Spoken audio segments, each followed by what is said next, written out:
Oh, hi. I'm not trying to be dramatic, but the Steelers just won this football game. And you know what's funny is I trusted our quarterback. I trusted our quarterback. We scored points. We looked like a football team. The defense didn't look like much of anything, but I am just proud that I feel like I see what we're trying to do.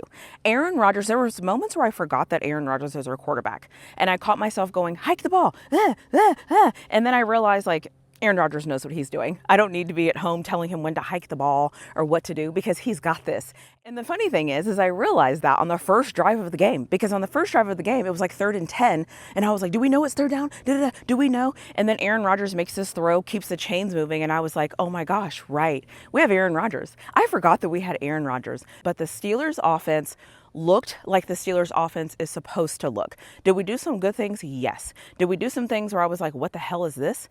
Yes, but it was solid. It was a great game. When you look at the stats from this game, it will not tell you actually what happened. If you actually look at the stats for this game, it will look like the Steelers lost this game. And that is how you know that this game was just a great game to watch. It was so entertaining to me. I was on the edge of my seat and I didn't find myself yelling at the TV a lot because I was locked in. It was like I was in the game and in the moment and just whatever was happening, I was ready for. And so that was really good to see.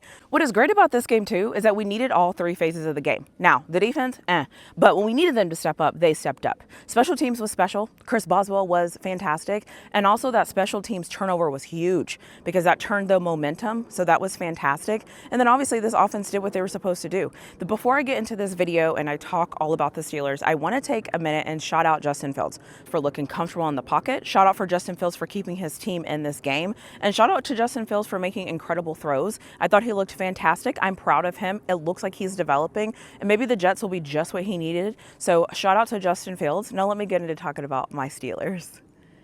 If you're watching this video and you like what you see, don't forget to hit that like button. Don't forget to make sure that you're subscribed to my channel. And don't forget to turn on those notification bells on so you don't miss any of my content in the future. And maybe if you're feeling generous, don't forget to leave me a comment in the comment section below.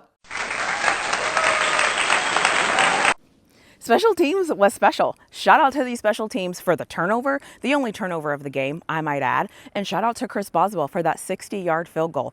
We all know I love me some good special teams play, and it was so nice to not only see the special teams turnover, but also to see Chris Boswell out there doing what he needs to do. So shout out to them for that. And I just want to say here, shout out to the defense for getting a stop when they needed to get a stop. Were they bad all day? Well, almost. But shout out to them for getting a stop when they needed to get a stop. I appreciated that. Shout out to Aaron Rodgers for being Aaron Rodgers. It's super weird that I'm even talking about Aaron Rodgers as a Pittsburgh Steelers quarterback. I don't know. That's so weird to me. But shout out to him. He did everything he needed to do for this team to win today. Every time Aaron Rodgers gets hit, I find myself taking in a deep breath, wondering if he's okay, waiting for him to get up and run off the field because he's basically a dinosaur back there. But hey, he knows how to play quarterback. If Aaron Rodgers doesn't know how to do anything, he absolutely knows how to be a quarterback, and I'm okay with that. This offense looked good. Like they looked like they knew what they were doing. The red zone offense looked good. I saw the thing I wanted to see with DK Metcalf and Darnell Washington in there on the red zone. The play didn't go to them, but just having them in the game creates something that the defense has to be ready for. So this red zone offense looked good. I think the Steelers had the ball 10 times in this game, not including the kneel down. And out of those 10 drives that we had the ball, we only went 3 and out 2 times. Think about what I'm saying here. We only went 3 and out 2 times. That is remarkable for this Steelers team. Red zone offense, moving the ball down the field, converting on 3rd down, looking like an offense that knew what the offense was going to do. Very important. Let me just go ahead and get into some things that I absolutely hated. Because, you know, the Steelers find ways to do things that frustrate me every single week. Thing that I hated, let me just get it out there in the open, the toss. I don't know why we toss the ball ever.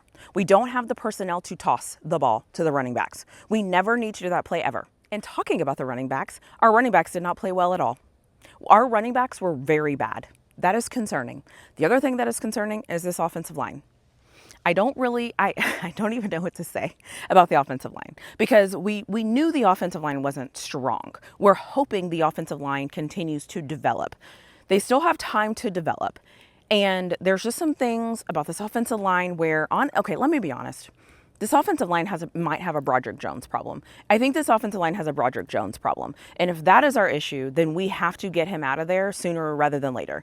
I think that's what's happening because everybody else kind of looks fine. But I think Broderick Jones is sucking up so much of the good O-line play that he's becoming an issue. And so I could be wrong here. I think we have a Broderick Jones problem. I'll just leave that where it's at. So running backs, Broderick Jones, whatever. But this defense was atrocious. This defense should actually be ashamed of themselves. I don't know what that was.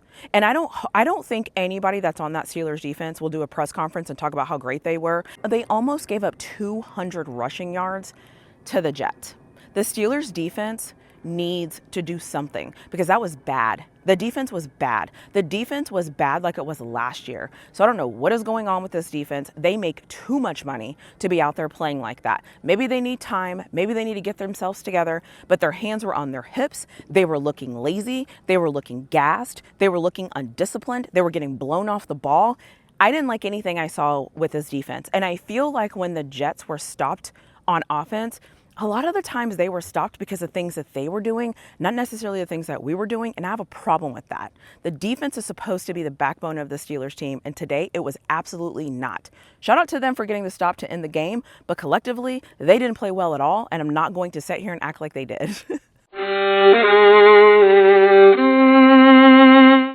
Can somebody explain to me why Jalen Ramsey was flagged for trying to make a tackle? I don't understand the NFL. The NFL is wearing earpieces. The officials can change things. They can be told to pick up their flags. Jalen Ramsey literally got flagged for trying to make a tackle because from the officials' view, it looked like something, but on the larger view, it wasn't what they thought it was, but he still got flagged for it. I don't understand it. I think it's ridiculous. How do you tell a guy, hey, don't try to make a tackle? Moving forward, don't try to make a tackle. What is he supposed to do? Just sit there and let the guy run around because he doesn't want to make a tackle? I don't understand that. The NFL needs to do better. They just disappoint me every week, but it is what it is at this point. At the end of the day, the Steelers are 1-0. They played well enough to win the game. And in a lot of ways, that's all that matters. There are still some things that we need to fix. There are still some things that we need to get better. If you want to hear me rant on the other side of this video, that's going to be coming up next. But I'm proud to say that we are 1-0. So let me get to the other side of this video and rant like I want to rant.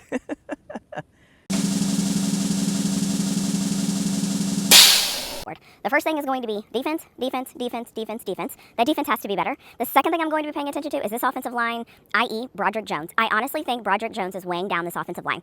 I know that we want to give him a chance. I know that we want to see him get better. I know that we want him to improve. I know that we have spent a draft pick on him improving. From what I'm seeing, from my eye test, from what I have seen in the past, I don't know if he's going to get much better than he is right now. Like I always say, I will trust Mike Tomlin and trust their decision making and trust that they're seeing something that's going to have them stick with Broderick Jones, and that's fine. I can't argue that. As a fan, sitting at home, watching him, not really watching any film, he makes me anxious. I get more nervous watching Broderick Jones play left tackle than I'm getting watching Aaron Rodgers get hit. That is a problem. So I don't know what's going on with this defense. Not great. I don't know what's going on with Broderick Jones. Not great either. Our run game isn't that great either. However, let me know if you think we have a Broderick Jones issue. Like I think we definitely have a defensive issue. They need to figure that out. There's no ands, ifs, or buts. They have to figure that out. I will say our linebackers looked better, but the defense as a whole have to get better. Have to get pressure. Defensive line anyways, we won the game. We're 1-0. Let me move forward to next week when we play the Seattle Seahawks. Let me know what you think in the comment section below. I'll see you in my next video.